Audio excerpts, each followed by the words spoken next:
ನೆರಳನ್ನು ಕಾಣದ ಲತೆಯಂತೆ ಬಿಸಿಲಿಗೆ ಬಾಡಿದ ಹೂವಂತೆ ಏನು ನಿನ್ನ ಚಿಂತೆ ಹೇಳೆ ನನ್ನ ಕಾಂತೆ.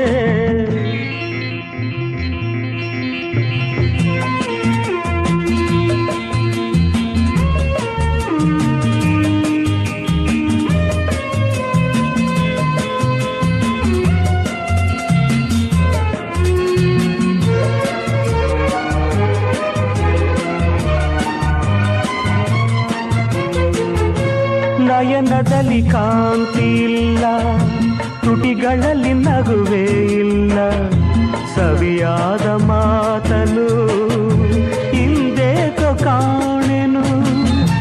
ನಿನ್ನ ಮನಸ್ಸು ನಾನು ಬಲ್ಲೆ, ನಿನ್ನ ವಿಷಯವೆಲ್ಲ ಬಲ್ಲೆ, ನೀನೇನು ಹೇಳ